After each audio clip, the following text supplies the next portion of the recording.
ఆదికాండము 3వ అధ్యాయము. దేవుడైన యెహోవా చేసిన సమస్త భూజంతువులలో సర్పము యుక్తి కలదై ఉండెను.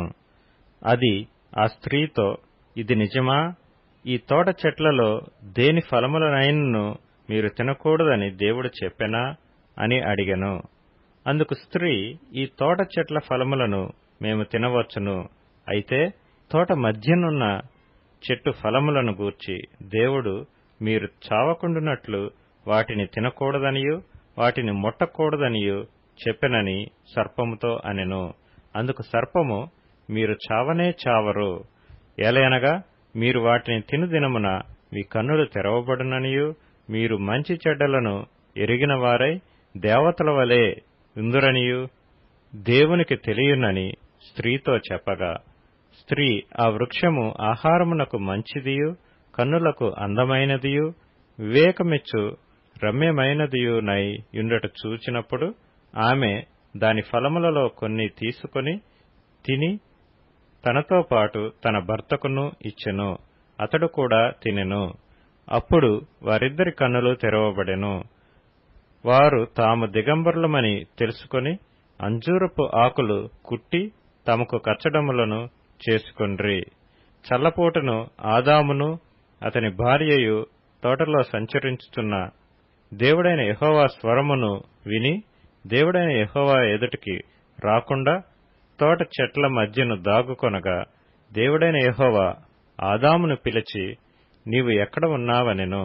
అందుకతడు, నేను తోటలో నీ స్వరము వినినప్పుడు దిగంబరినిగా నుంటిని గనుక భయపడి దాగుకొంటినెను.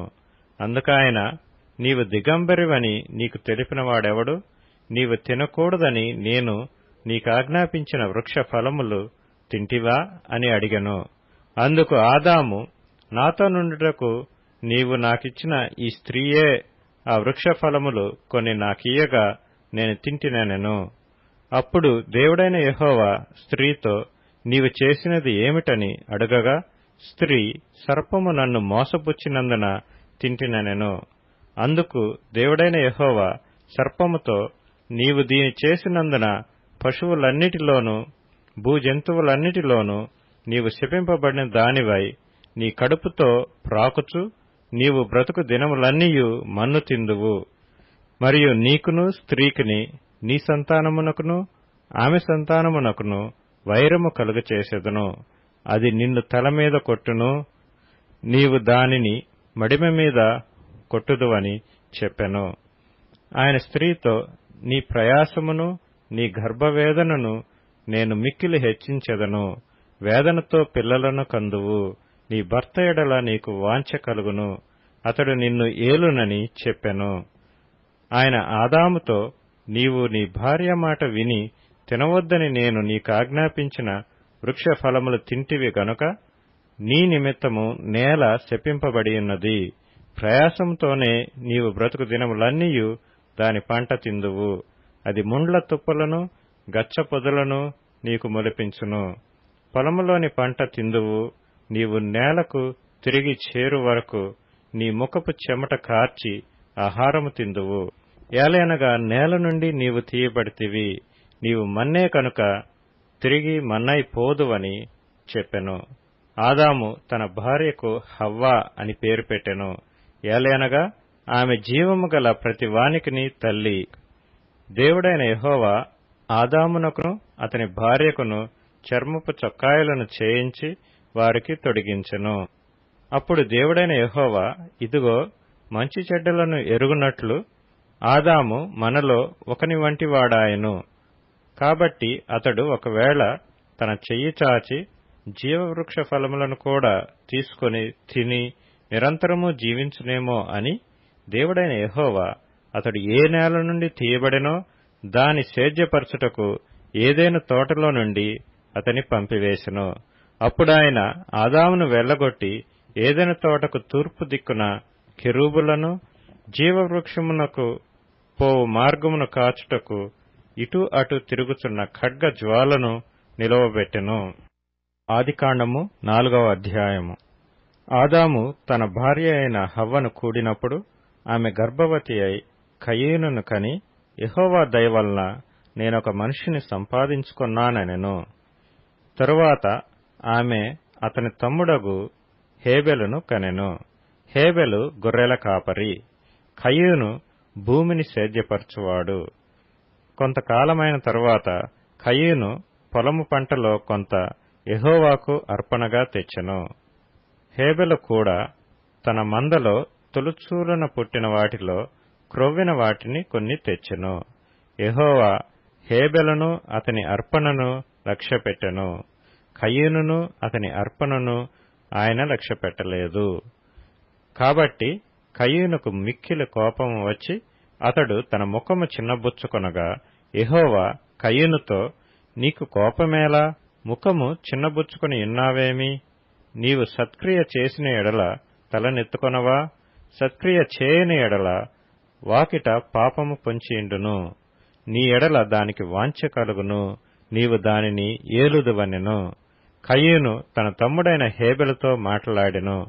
వారు పొలంలో ఉన్నప్పుడు కయీను తన తమ్ముడైన హేబెలు మీద పడి అతన్ని చంపెను. యెహోవా, నీ తమ్ముడైన హేబెలు ఎక్కడనున్నాడని కయీను నడగగా అతడు, నేనెరుగను, నా తమ్మునికి నేను కావలివాడనా అనెను.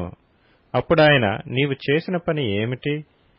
నీ తమ్ముని రక్తము యొక్క స్వరము నేలలో నుండి నాకు మొరపెట్టుచున్నది.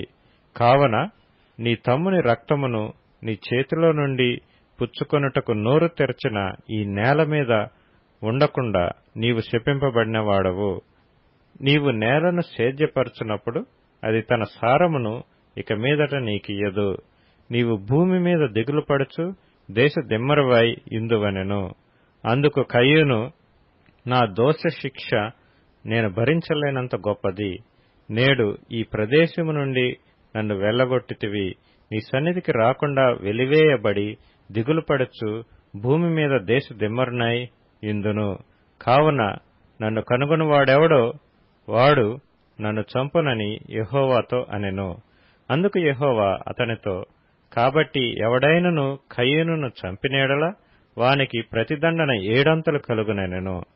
మరియు ఎవడైనను కయీనును కనుగొని అతనిని చంపక ఇండునట్లు యెహోవా అతనికి ఒక గుర్తు వేసెను. అప్పుడు కయీను యెహోవా సన్నిధిలో నుండి బయలుదేరి వెళ్లి ఏదెనుకు తూర్పు దిక్కున నోదు దేశములో కాపురముండెను. కయీను తన భార్యను కూడినప్పుడు ఆమె గర్భవతి అయి హనోకును కనెను. అప్పుడతడు ఒక ఊరు కట్టించి ఆ ఊరికి తన కుమారుని పేరును బట్టి హనోకను పేరు పెట్టెను. హనోకుకు ఈరాదు పుట్టెను. ఈరాదు మహూయాయేలును కనెను. మహూయాయేలు మతూషాయేలును కనెను. మతూషాయేలు లెమెకును కనెను. లెమెకు 2 స్త్రీలను పెండ్లి చేసుకొనెను. వారిలో ఒకదాని పేరు ఆదా, రెండవ దాని పేరు సిల్లా. ఆదా యాబాలును కనెను. అతడు పశువులు గలవాడై గుడారములలో నివసించు వారికి మూలపురుషుడు. అతని సహోదరుని పేరు యూబాలు. ఇతడు సితారాను సానికును వాడుక చేయువారికందరికిని మూలపురుషుడు.